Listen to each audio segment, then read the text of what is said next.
Esta semana, no episódio especial do Marketing por Idiotas, temos tendências de marketing, vendas e negócios para 2026! Yay. Isto está super comercial. Foi muito? Vai, bora.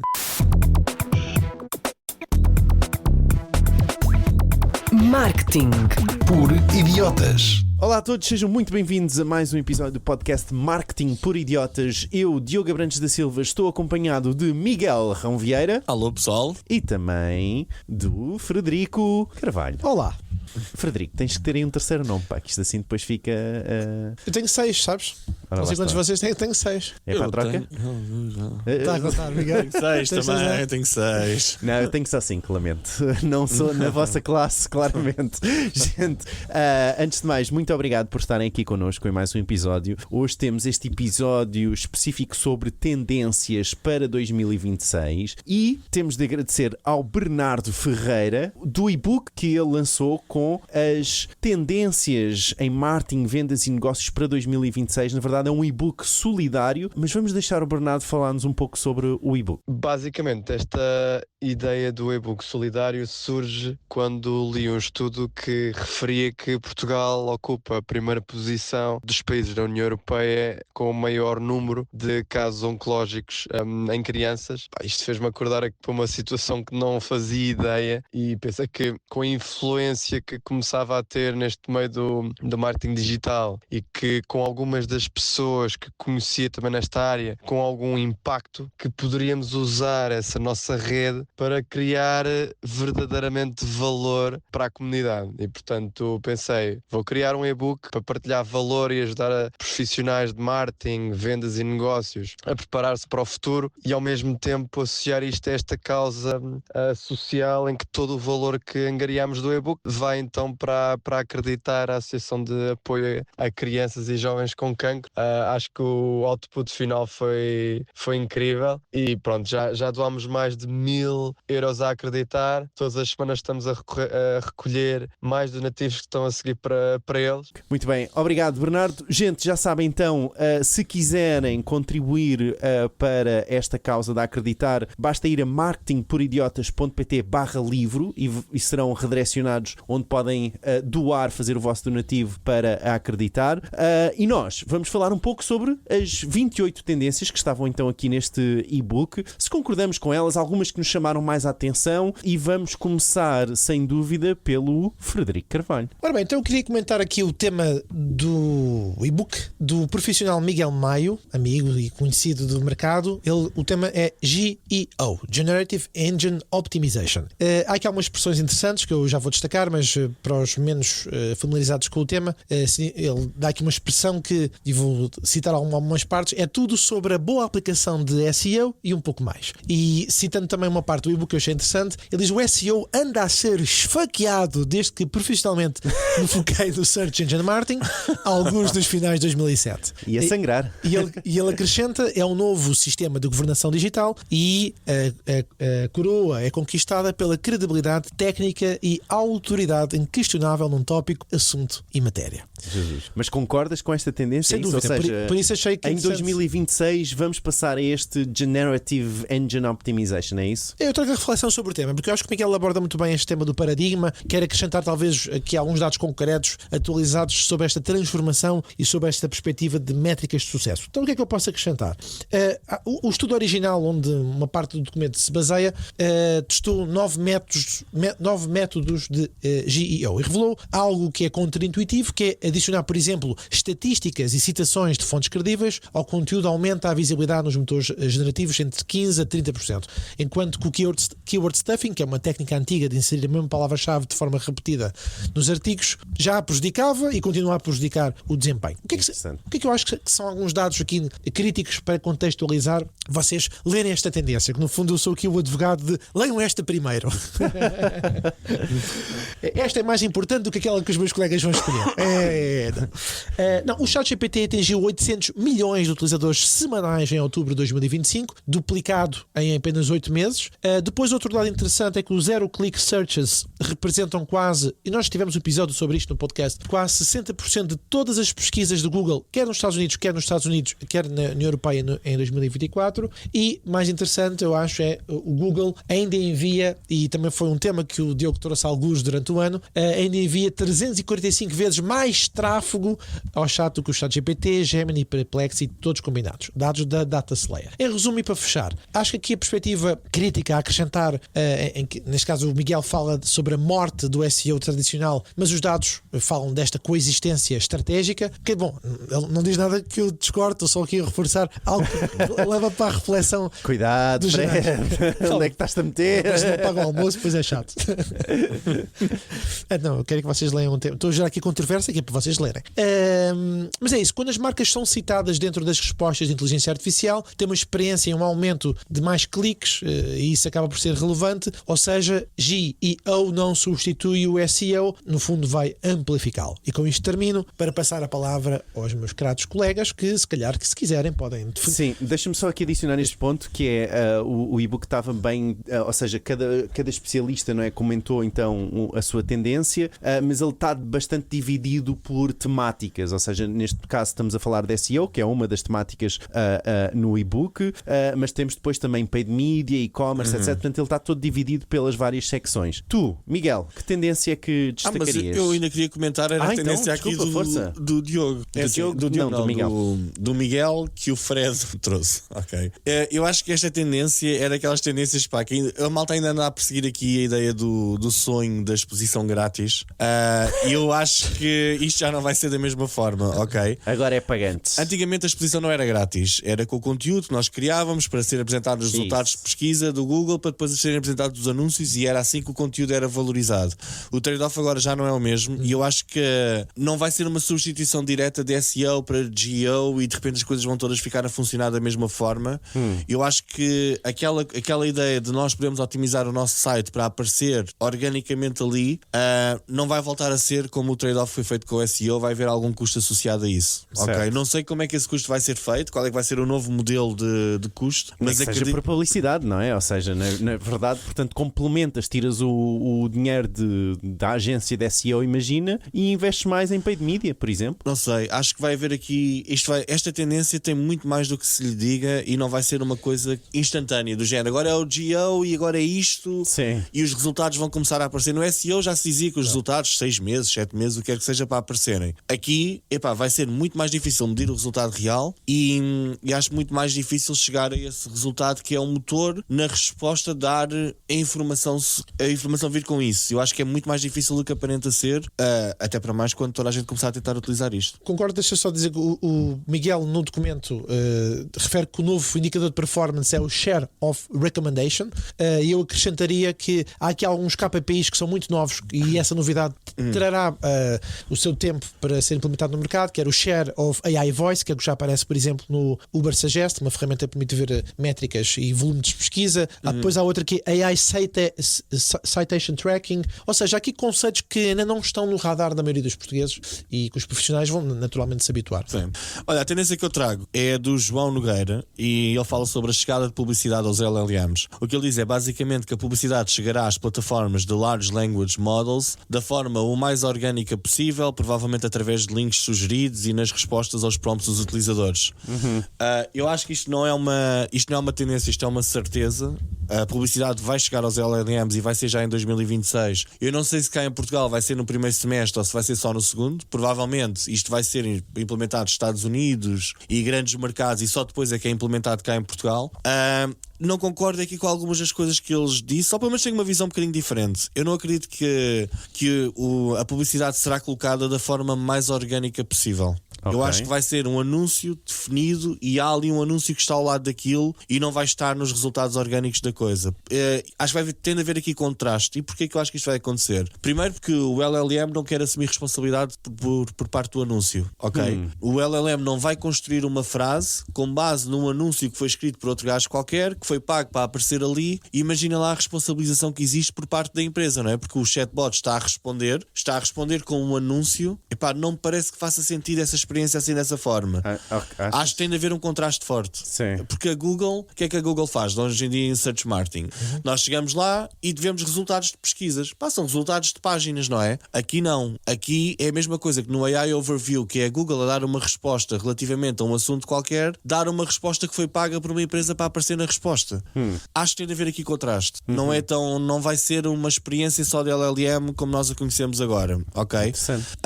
Acho que também vai ter de haver aqui espaço para os tais sonhadores do GEO, não é? Então, então no GEO vai ser um bocadinho diferente. No GEO a inteligência artificial vai interpretar aquela informação que as páginas deram, que os sites deram, e decide com base naquilo se aquilo é uma coisa real ou não real para se colocar numa resposta, ok? Ela vai beber lá a informação, da mesma forma que consulta um livro, uma revista e os artigos de blog, essas coisas todas. No caso da publicidade, acho que vai ter de ser um bocadinho mais específica. Pá, não, isto é publicidade, está aqui e estás a falar sobre como é que se constrói uma cerca para a minha casa, e aquilo depois vai-te dar ali um anúncio da Leroy Merlin lá no meio, a dizer Leroy Merlin, cercas, e está ali, não vem no texto. É a minha opinião. Posso dar aqui uma nota? Força. Em resposta ao tema dos sonhadores da GEO, aqui do meu amigo. Olha, quando tiveres tempo, e fazendo já também publicidade para os nossos ouvintes, vai ao meu Instagram, tem lá um logo que é o logo da Vorten, em que eu mostro lá o exemplo que é chama-se Caso de Estudo Vorten, em que mostra que hoje a maior fonte de tráfego de referência ao site da Vorten é o ChatGPT. Mas A maior fonte de tráfego? Sim. Maior que o Google? Tráfego de referência. Desculpa. Exato, mas veio paredes. Então, É assim, então, mas isso. é o que está aqui alinhado, não é? isso é Ou seja, agora- gera links. isso é- Não há anúncios ainda. E a Vorten já está a beneficiar disso. Isso é Essa agora. visibilidade, esse impacto. Isso é A agora. beneficiar não sabe, Eles porque criaram se, conteúdo. se esse tráfego foi trocado de Google, passou para ser por chat, possivelmente vai ser menos em Google, um pouco mais por chat, mas não substitui Olha, a De fonte Em interna, resposta- sei, só para dizer, de fonte interna, sei que eles criaram uma equipa específica para criar conteúdo em massa para responder aos conteúdos dos produtos que vendem. E isso gera imensas citações. Se tu experimentares escrever no Google uma câmera abaixo dos 500 euros, máquina fotográfica abaixo dos 500 euros, o Vorten aparece logo ao lado de grandes empresas, Walmart e outras. Experimenta. Meu caro amigo, em defesa da minha honra, em defesa da Vai honra, saber, vai saber. o que eu digo é, neste momento, estamos numa fase dos LLMs que é a adoção. E é como todas as redes sociais, como tudo aquilo que nós já vimos até agora a ser lançado no mercado. A adoção é tipo, neste momento está bar aberto.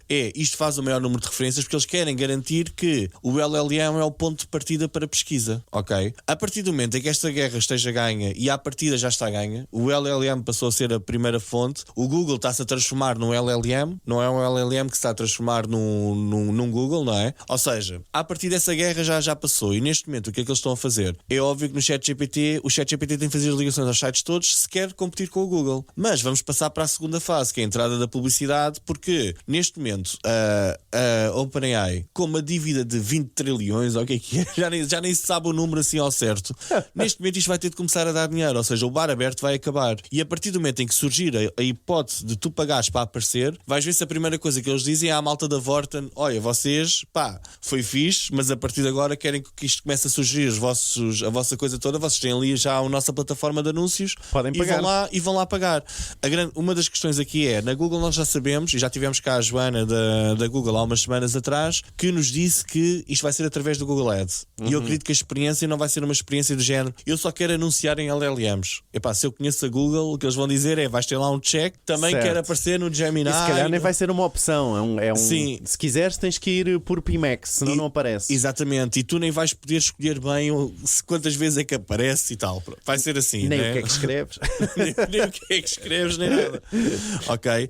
Eu pergunto-me, em relação a este modelo, se nós ainda vamos pagar por clique ou se vamos pagar por recomendação. Ok? Recomendou, quer a pessoa clique ou não clique, tu pagas. Olha, isso é Porquê? interessante. Porque o LLM não pode mostrar 10 ou 20 anunciantes ao mesmo tempo, como a Google faz, numa página de pesquisa. Só pode apresentar um ou dois. Então faz um leilão Faz um para leilão recomendação. para a recomendação. Ou seja, tu vais deixar de ter o custo por clique, vais começar a ter um custo por recomendação, quer a pessoa clique ou não. Que no fundo fundo é um custo por impressão. É um custo por impressão, mas a nova versão. Certo. Custo por recomendação. Ok? Ui, Acho que está isso... aqui, you heard it first. Ouviram aqui primeiro. Exato. Previsão. Exato, mas agora na OpenAI eu acho que isto vai ser.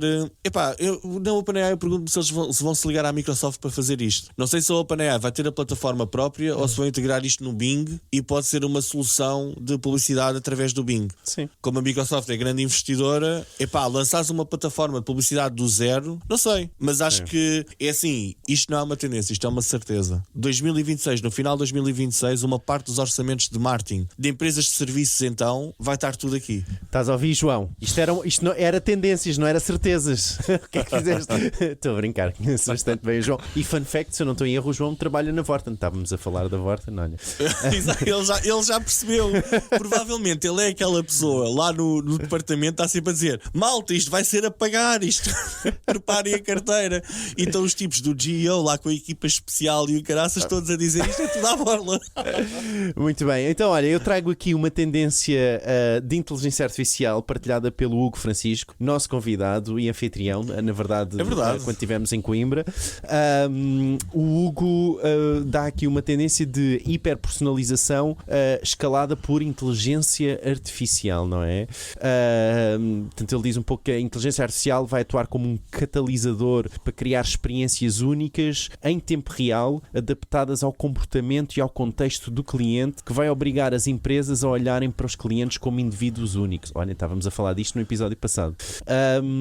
E é isso, eu acho que eu agora estou a pensar um pouco, Miguel, e não sei se também não devíamos falar com o Hugo, porque isto parece mais quase como uma certeza para 2026. O que é que vocês acham? Então, mas olha lá, teoricamente uma tendência, a ideia é ser mais ou menos uma certeza, não é? Não é andarmos a inventar cenas à toa. E acho que esta tendência do Hugo, também acho que é uma certeza, não é? Isto não é uma certeza. Eu não sei exatamente em que moldes e como, não é? E a tecnologia para isso, acho que o que falta aqui muitas vezes é a personalização, mas o Fred, não sei se neste episódio, foi no episódio passado, aliás, o anterior, está a falar um pouco sobre CRMs, não é? E para haver essa personalização, tem que haver um CRM. E isso é necessário para ir buscar essa informação. Sim. Eu acho que assim, a hiperpersonalização neste momento só não acontece porque os diretores de marketing e o marketing das empresas e os gestores da experiência ainda não estão preparados para ceder o controle disto à inteligência artificial. Porque a hiperpersonalização a esta escala, que é tipo, em 10 milhões de utilizadores nós temos 10 milhões de experiências diferentes, todas elas estão personalizadas à pessoa por inteligência artificial, tu tens de ceder o controle, ok? Tens de criar regras e tens de ceder o controle para que a inteligência artificial crie uma experiência para o Fred completamente diferente da experiência para mim. Por exemplo, nós no episódio anterior andámos a falar aqui sobre as personas e o facto de um ter um filho e outro ter outro filho. Por exemplo, eu e o Fred, cada um com um filho, mas somos completamente diferentes do ponto de vista de produtos ou de personas de marketing, não é? Os dois usam o mesmo shampoo. Havia um meme muito giro que era tipo do Ozzy Osbourne juntamente com o príncipe de Inglaterra. Sim. Eles têm os dois a mesma idade, a mesma extrato e o mesmo. Tinham uma data de características iguais. Concordo. Completamente diferentes, não é? Sim. Eu acho que isto é hiperpersonalização num mundo com uma competição incrível que é que vem agora. Isto vai entrar aqui uma competição mesmo à séria. Queremos tudo hiperpersonalizado, nós vamos ter de ceder o controle à máquina. Quem vai ter sucesso nisto é quem conseguir ceder mais facilmente o controle à inteligência artificial para entregar experiências personalizadas. Deixa-me adicionar que fizeste uma ótima homenagem a Ozzy Osbourne, que morreu este ano. É verdade, é verdade. E que foi uma das pesquisas. Eu sei disto, também só sei disto porque era uma das pesquisas de tendência do ano. Diz, Fred, desculpa. Não, eu queria só dar uma visão diferenciada para lançar um bocadinho de sal também aqui para o tema, sobre o gap entre a percepção e a realidade. Ou seja, acho que esta tendência é difícil de discordar, mas quero relembrar um episódio que nós tivemos, foi muito interessante, precisamente que falou sobre o impacto negativo que poderia ter a personalização. Recordo que nós falamos. Pronto, ou seja, vamos colocar isto num patamar em que que o Hugo. O episódio da algoritmocracia, não? Foi essa? Isso. Eu não tenho Com bem, a Mariana. já não tenho bem a percepção se foi esse episódio ou foi o anterior, mas vamos colocar isto no patamar em que o Hugo teria aqui uma tendência de tecno-otimista, ou seja, há aqui uma. Qual é que é a outra visão? Não sei se é da Mariana ou não, mas era a tensão fundamental que está a definir o Martin, que é o tal paradoxo da personalização. Muitas pessoas. Há aqui um fosso entre aquilo que as marcas pensam que estão a fazer e aquilo que os clientes sentem. Ou seja, as marcas acreditam que estão a personalizar as experiências dos clientes, mas os consumidores percepcionam que não é personalizado para eles. Se calhar vai levar aquele tema da persona que falámos no episódio anterior. Ou seja, há aqui esta lacuna. E isto tem a ver com o quê? Base de dados fragmentada, e isto depois. São dados fracos que ainda não estão preparados para criar a experiência super personalizada. E se voltarmos ao tema da inteligência artificial, que não é aqui abordado, mas isto vai perpetuar a tal inconsistência em escala e vai agravar depois os problemas de personalização. E é também uma reflexão sobre, ok, se os consumidores estão cada vez menos dispostos a partilhar informação pessoal e ao mesmo tempo os governos estão a promulgar regulamentos mais rigorosos sobre RGPDs da vida e coisas semelhantes, regras europeias e regras semelhantes àquelas que já foram adotadas em outros países, como agora foi o Canadá, em que os jovens não podem entrar nas redes sociais. Austrália, desculpa, obrigado. Eu disse Canadá. Eu acho que isto tem de levar aqui à reflexão sobre o ceticismo, ou seja, este ceticismo que os utilizadores têm em ceder os dados, e isso pode depois virar-se e contra, mas não beneficiar aquilo que será uma ou experiência. pelo menos não beneficiar esta tendência. Mas será que isto não é uma daquelas coisas que é tipo, ok, ninguém quer que as cookies e blá blá blá, aquelas eu estou a apontar para o Diogo, porque aquelas coisas todas normais. Mas todos depois queremos experiências personalizadas, ou seja, eu gosto mais de ver publicidade endereçada a mim. Nós falámos um pouco sobre isso. Mas atenção. E também é um mito desta coisa de todos queremos experiências personalizadas. Mas também há um mito de todos queremos a privacidade absoluta dos nossos. Acho que esse não há um mito. Acho que isso é claro que nem todos queremos a nossa privacidade.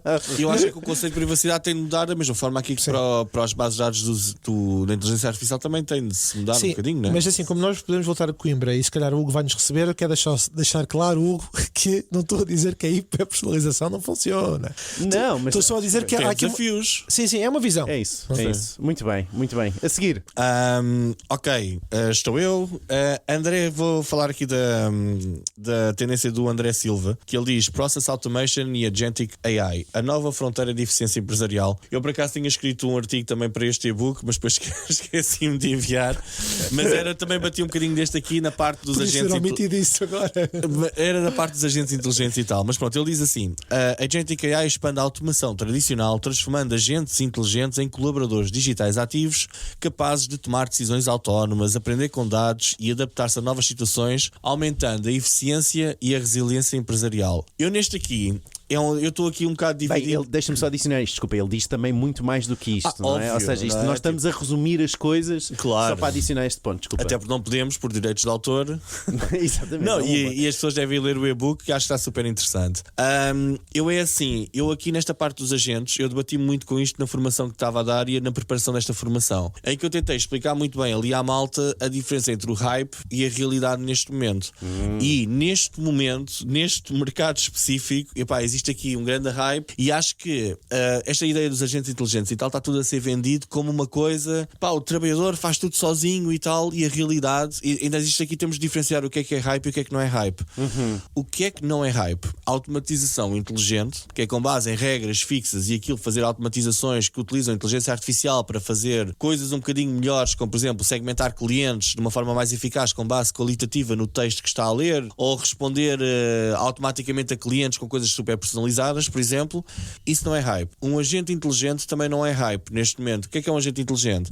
É um agente que tem algumas regras que são pré-definidas, alguns objetivos pré-definidos, e ele utiliza dados para gerar respostas, utiliza algumas ferramentas para interagir com o mundo real, como por exemplo enviar e-mails, aceder ao nosso CRM e ver lá informações, essas coisas todas. O que é que está na barreira do hype neste momento? Ele fala aqui da Agentic AI, mas a maior parte das pessoas confunde aquilo que é um agente inteligente com Agentic AI. Agentic AI é tu chegares a um agente, a um agente, e dizes assim: traz-me mais vendas, e ele define a estratégia para trazer mais vendas e começa a gerar ações todas à volta daquilo, e tu não disseste, e faz tudo. E ele de repente vai ao teu CRM, quais são os produtos mais vendidos nesta altura do ano? São estes. Então vou agora criar aqui uma campanha qualquer especial para isto, vou utilizar a ferramenta de email marketing, vou enviar o e-mail mas para os pode fazer todos. meio ou não? Ou tem que ser tudo ou nada? Não, imagina, se fosse meio tipo, tipo, olha, este foi o que eu encontrei, validas? E Sim. tu dás o ok. Portanto, aí é um intermédio entre Sim. a total automatização versus... Exatamente, ou seja, neste momento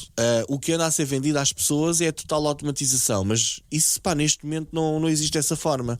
Nós já temos alguns casos da Agentic AI a funcionar como deve ser e na minha perspectiva com uma grande qualidade, que é, por exemplo, a nível de programação, nós vamos ao Cursor, já ouviram falar, não é? Sim. E tu dizes, cria-me aqui uma aplicação que faça isto, aquilo e aquilo, e tu explicas muito bem o que é que queres que aquilo faça. E aquilo de repente começa a lançar-se e lança-se e cria-te a aplicação e tem ali uma qualidade de código boa até, e consegue criar-te aquilo tudo e vai resolvendo problemas, cria-te a estratégia para resolver aquilo e tal. Mas na parte dos negócios ainda não vi isto implementado dessa forma e não acredito que isso seja uma certeza para 2026. Ok. É uma tendência, ok? Uma certeza é a automação automática dos processos com inteligência artificial e os agentes inteligentes, aquela forma ainda inferior um bocadinho a esta, isso é uma certeza. Ok. Eu, pelo que eu tenho estado a ver aqui no curso, a maior parte da malta que agora vem para o curso não são os geeks de informática, é pessoal das empresas que, como se querem manter relevantes no mercado de trabalho, estão a tentar adotar estas tecnologias e vai haver uma adoção em massa disto, porque de repente são pessoas de diferentes... Nós já falámos disso aqui há uns tempos. Sim, sim. Pessoas de diferentes departamentos vão estar a querer criar soluções para facilitarem o seu trabalho e para serem vistos como relevantes. Vai-se equiparar um bocadinho ao geek do Excel, que em todas as empresas havia aquele tipo que sabia muito bem Excel e tinha as fórmulas todas. E no dia em que o gajo sai da empresa aquilo deixa de funcionar. Acho que vai acontecer um bocadinho isto numa escala ainda um bocadinho mais pequena. Também depende da dimensão da empresa, né? Sim. Numa grande empresa, obviamente os sistemas são muito mais complexos. Diz, Fernando. Não sei se há tempo aqui para comentar, mas duas coisas. A primeira era fazer o alerta do papel do diabo, relembrar um dos episódios que nós falámos sobre o facto de 80% das implementações de inteligência artificial falharem nos primeiros 6 meses e os projetos da Agentic AI enfrentam probabilidades ainda mais desfavoráveis. Recordo-vos que nós falámos sobre essa investigação do MIT, em que 95% dos projetos piloto falhavam em entregar os tais retornos esperados. Vamos ver que agora, com esta evolução de diferentes browsers, como aqueles que já referiste, seja o Atlas, seja o Comet, talvez possa dar aqui uma visão diferenciada à experiência. Esses números são tão baixos porque eu acho que o problema não é o próprio projeto em si, é o que antecede do projeto. Nós falámos no episódio passado que a maior parte da malta quer começar a fazer coisas, mas não tem os processos muito bem mapeados, não tem os objetivos muito claramente definidos do que é o sucesso ou insucesso deste projeto, não é? E muitas vezes criam projetos de utilizar a inteligência artificial só por utilizar, porque têm de utilizar, e não são coisas que são realmente necessárias e que contribuam para o valor da empresa. Ainda assim, eu queria destacar um ponto que o André refere, que é, entre aspas, colaboradores digitais. E o que é um alerta também, o do advogado diabo, no sentido de não levar-nos a refletir, porque a Anthropic lançou um estudo recente que mostrava que quando os grandes modelos de linguagem são colocados em simulações onde a sua existência ou os objetivos são ameaçados, frequentemente escolhem ações prejudiciais, ou seja, chantagem, espionagem. E nós até tivemos no nosso grupo do WhatsApp algumas partilhas, não sei se vocês recordam, acho que o de uma delas até foi tua, que ele escolhe... Não, foi tu, Diogo. Foi minha. Exato, que ele escolhe dar uma resposta... Dar um tiro na pessoa, ou seja, é o ChatGPT com Mas que conversa é que tu andas a ter com o ChatGPT? Não é uma conversa, é um vídeo de um tipo que fez, meteu o ChatGPT com o controle de um humanoide e pronto, então a cena, tu pedias ao ChatGPT, olha, agora se tu tivesses uma arma na mão, dá-me um tiro, não é? E o ChatGPT dizia, não, eu tenho seguranças, isso não dá. E ele, ok, então tens mesmo muitas seguranças. Então, ok, mas imagina, se isto fosse em make-believe, não é? Tu davas-me um tiro e ele levanta a arma, pumba, dispara no gajo. Pois, a gente claro que tem valor, ninguém vai discordar aqui. São estas reflexões que nós temos que Sim. falar. Eu acho que ainda está numa fase da tecnologia que para 2026 é claramente tendência. Acho que é tendência. Fun fact, o que eu fico de pé atrás sobre isto é, e lá está, eu não sei se a Joana tinha, porque quando foi a entrevista com a Joana da Google, não é? Esta foi a previsão dela também para 2026, foi do Agentic AI e compras por Agentic AI especificamente. Sim, não há dúvidas disso. E eu fico, eu não sei se isto é baseado na experiência daquilo que ela está a ver dentro da empresa, estás a perceber? Mas fico com o pé atrás de dizer que não seria para 2026 por este back que ela deu. Eu ainda não acredito que seja para 2026. Não, a nível tecnológico, e o problema dela poderá ser esse. Do ponto de vista tecnológico, é perfeitamente execuível. Mas do ponto de vista mental, de nós cedemos o controle à máquina para ela andar a fazer compras. Não sei se isto é para já. Ou seja, algumas compras, eventualmente sim, compras repetitivas, compras que acontecem muitas vezes, esses não têm grandes regras. Agora, as compras da casa e tal, que podem influenciar o orçamento da família, e de repente tu recebes em casa, 70 rolos de papel, rolos não, mas 70 sacos de papel higiênico, não é? Tipo, será que... Sim. Podemos nos lembrar, é verdade, que a Google também dizia que o voice commerce era a next thing. Portanto, porque a nível tecnológico estava lá, né? Sim. Muito bem, então há pouco fui o advogado de Miguel Maia, o Global SEO Specialist da Mercedes, e agora passo para excelentíssimo João Bernardes, agora defendendo aqui a causa das comunidades exclusivas, que é o tema do coordenador da pós-graduação em Social Media e Content Marketing no IPAM. Vejam como eu dou relevância aos meus. É verdade. O André Silva foi aqui apresentado como André Silva. Desculpa, André, desculpa. Eu vou ver aqui o já vai estar, do André. já perdeste. Bom, mas só por curiosidade, o João tem um projeto que é o Cara ao Croa, que tem mais de 300 mil seguidores, já tem mais de 100 milhões de visualizações. E qual é o argumento do tópico que ele traz? Que é, ele acredita, e passo a citar, vamos assistir à migração para comunidades exclusivas em canais fechados como Discord, WhatsApp Communities ou até aplicações próprias. Ora bem, o que é que eu posso aqui acrescentar? E já vou também buscar mais um bocadinho do que ele referiu. Dar aqui a conhecer aos nossos ouvintes que o Discord duplicou os utilizadores ativos mensais para mais de 200 milhões, ou seja, 74% dos 16 aos 34 anos. Interessante isto. Depois, estima-se que 60% dos utilizadores das redes sociais farão parte de microcomunidades em 2026, dados da Letésia. E só para fechar mais um dadozinho pequenino que mostra que as marcas que criam ou nutrem espaços exclusivos para fãs veem as taxas de retenção de clientes até 68% superiores. Agora, abrindo aqui a citação de um pedaço que o João disse no e-book. Ele diz: em 2026, os influenciadores que conseguirem criar os seus próprios espaços independentes e livres dos algoritmos serão vistos como parceiros estratégicos de grande valor para as marcas.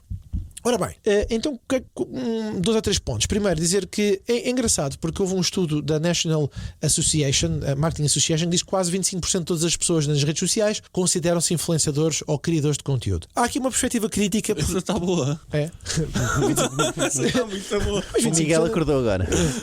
Mas há aqui uma perspectiva que eu acho que leva-nos também à reflexão, da mesma forma que tenho procurado aqui uma visão diferenciada quando os meus colegas trazem o tema deles, que é, pronto, o João fala de uma tendência, mas também há aqui uma reflexão sobre abordar o risco da fadiga de comunidades. Isso acontece muito com muitos de nós com os grupos do WhatsApp, não é? Pertencemos ao grupo A, B, C, D, às tantas já começamos a colocar grupos em arquivos, e então eu acho que se colocarmos isto do ponto de vista das marcas, ou seja, com tantas marcas a criar grupos do WhatsApp, Discord servers, canais de broadcast, eu acho que esta exclusividade poderá ter alguma tendência a diluir-se. Portanto, aqui o fator diferenciador talvez seja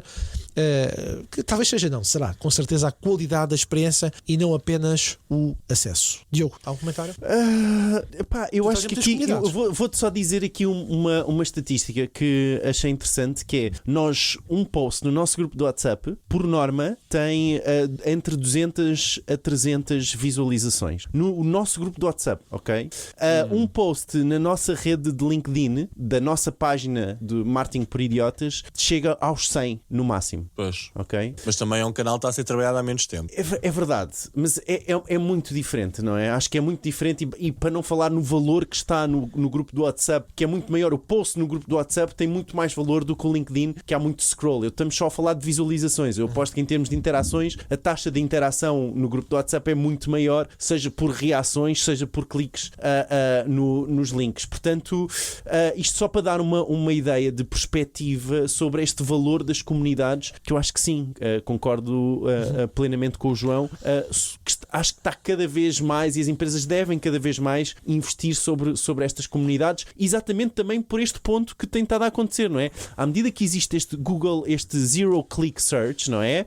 As pesquisas no Google que acabam por não ter cliques, é bom as marcas terem as próprias comunidades para conseguirem controlar essa interação e essa ligação com os clientes. Porque é assim, isto das plataformas já foram um espaço de liberdade, não é? Tipo que era, ok, a promessa era tu estás aqui, expões-te ao mundo e tal, mas neste momento é uma autêntica prisão, ok? As regras são apertadas, há necessidade de pagares para aparecer, ou tens pouco reach e não aparece a ninguém, tens o reach controlado, e tu a qualquer momento podes ser colocado de fora e de repente o teu negócio inteiro, se estiver baseado nisto, o teu negócio desaparece, tu desapareces no mapa, não é? Sim. Eu digo sempre isto, sempre que tenho a oportunidade de dizer, eu fui banido da Meta, e dos anúncios, por causa do anúncio de um cliente, e isso para mim afetou-me completamente a minha forma, o meu negócio completamente, não é?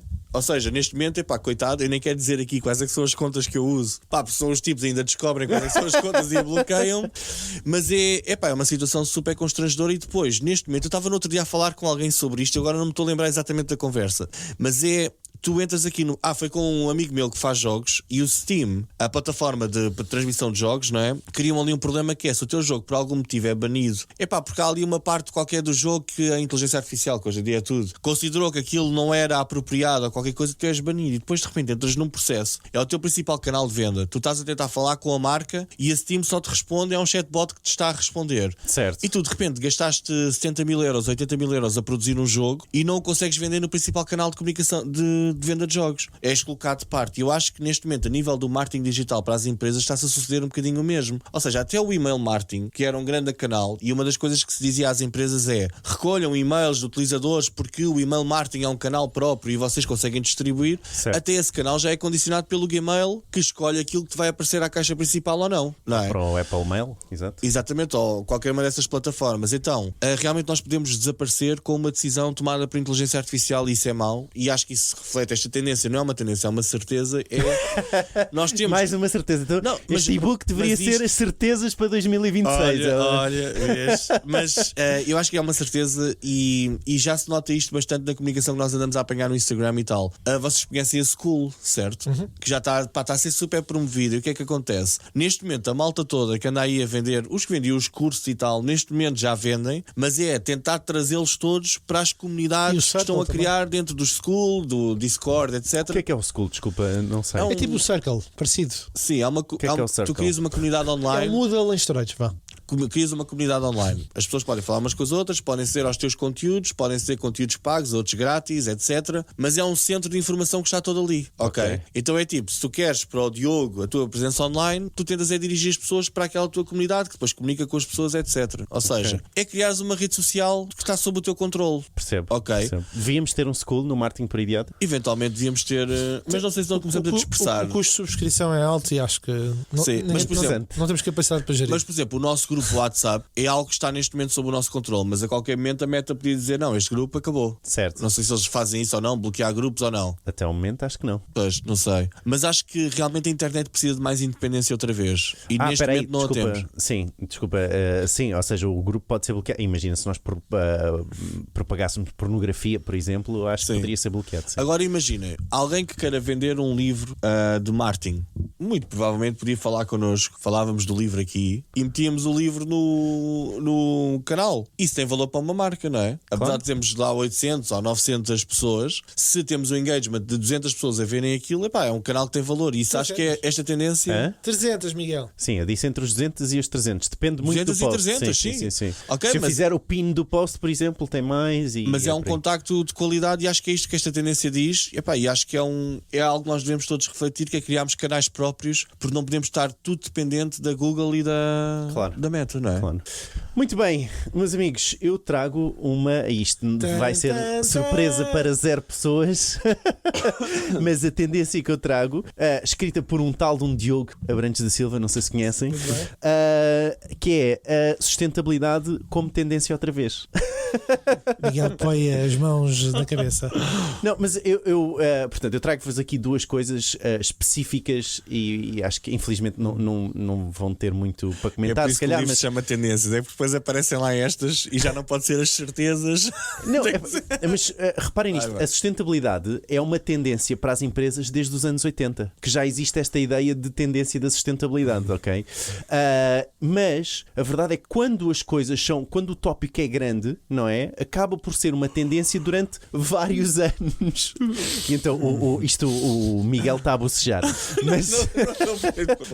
Mas o ponto é, a inteligência artificial vai ser tendências também nos próximos vários anos, não é? Nos próximos anos vai acontecer. Ela já é tendência, no ano passado foi tendência, o ano anterior já foi tendência também e vai continuar a ser tendência. Isto acontece quando as tendências são grandes e englobam um esforço muito grande, ok? Então sim, eu trago sustentabilidade outra vez, mas com foco em 2 pontos específicos e neste caso são 2 diretivas europeias que vão entrar em vigor no próximo ano, ok? Então, especificamente, a diretiva 2024-825, que é sempre um bom nome e que fica sempre no ouvido, mas que no fundo vem proibir algumas alegações ambientais genéricas e vagas, a proibição de alegações de neutralidade climática baseadas em compensação, isto especificamente na publicidade, ok? Portanto, eu acho que vai ter influência nesse sentido, ou seja, no sentido em que vamos ter que anunciar e vamos ter que ter em vista que não estamos a anunciar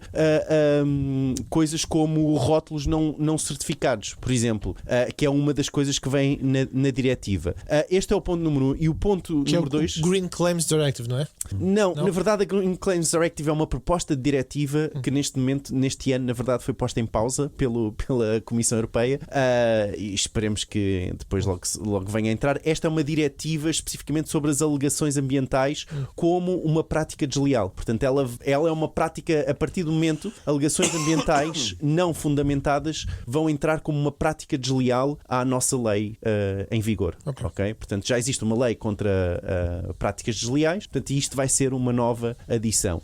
E depois há uma nova, que é a Diretiva 2024-1781, que vem falar um pouco sobre o passaporte digital. Okay? E não sei se já ouviram falar do passaporte digital, mas no fundo é que cada produto tenha um passaporte onde nós possamos fazer o scan e perceber qual é a pegada daquele produto ao longo do seu percurso. Ok?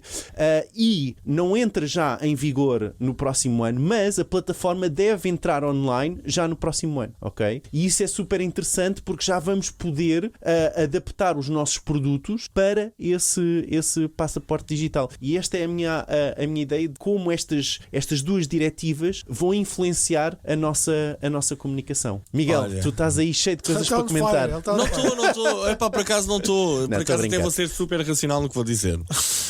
Eu acho que o pico da força da sustentabilidade na publicidade e nas marcas e nas empresas já foi atingido. Isto já está em declínio, ok? Não quer dizer que a importância não seja a mesma importância e tudo, mas acho que já foi atingido o pico. Ou seja, já foi importante para as marcas falarem sobre sustentabilidade em tudo o que faziam na publicidade, que às vezes até parecia um exagero, não é? Mas ouviste o que eu disse, Miguel? Ouvi, o meu ponto é esta diretiva, estas duas diretivas em específico. Posso falar? Pode. Posso terminar? Sou deputado. Ou seja, o pico já foi atingido.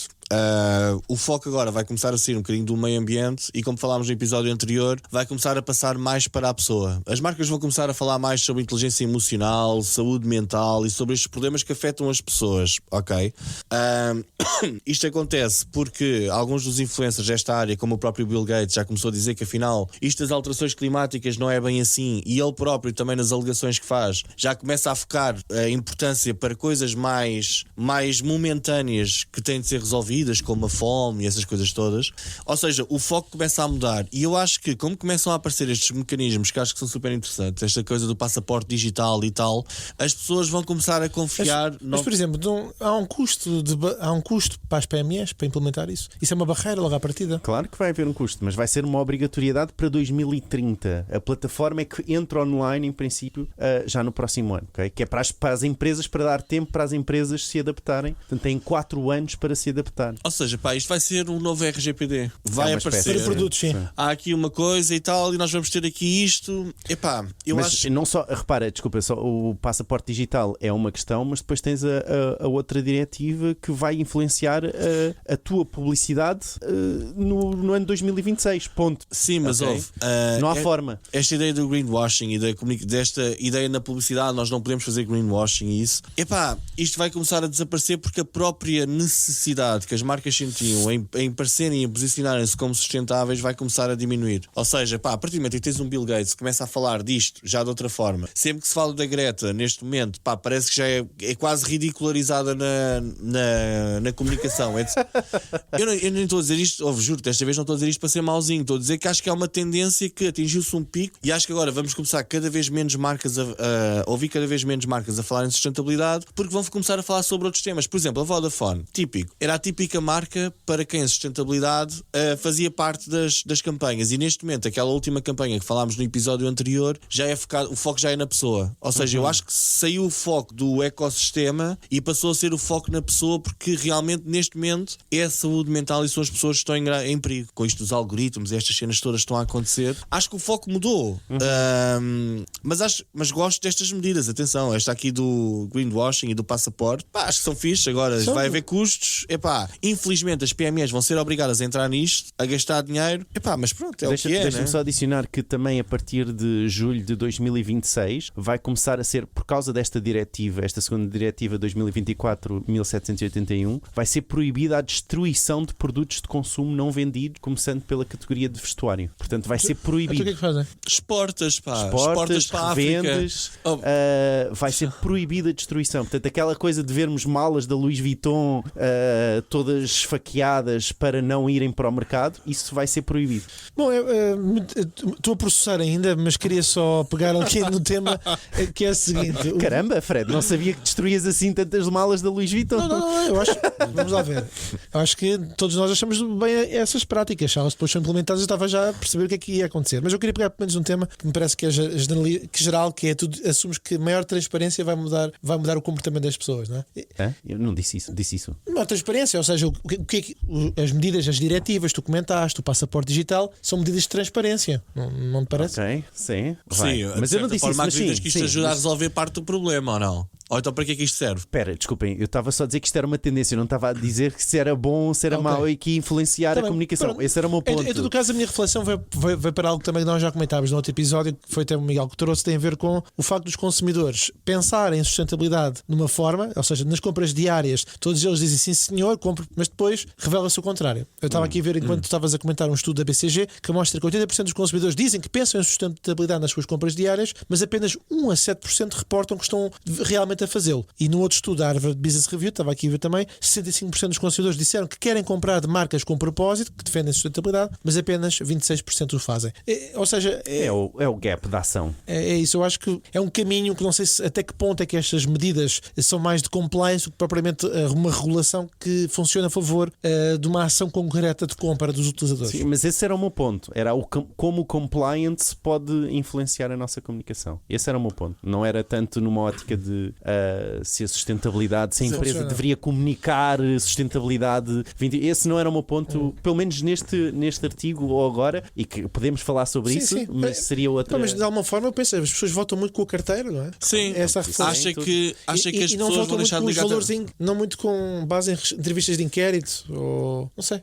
Em mercados onde, por exemplo, o mercado das comunicações, é algo que me parece, nisto tudo, no mercado das comunicações, onde o produto em si é quase uma commodity, não é? Os SMS que envias e tal, essas coisas todas, tem de haver algo mais inspiracional na comunicação, a que as pessoas se liguem, não é? E eu acho que já foi este tema da sustentabilidade, agora vai para outro tema, que é o tema mais da saúde mental e mais.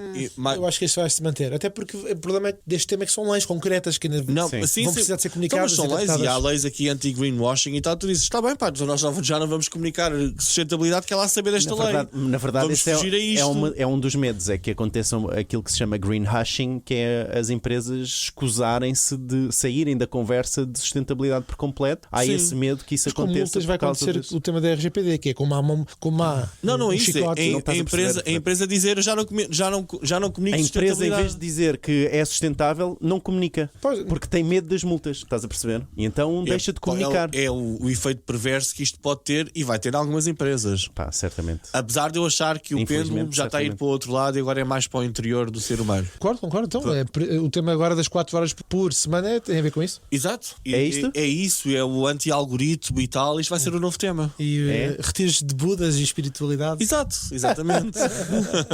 Acho que isso foi no episódio anterior, Fred.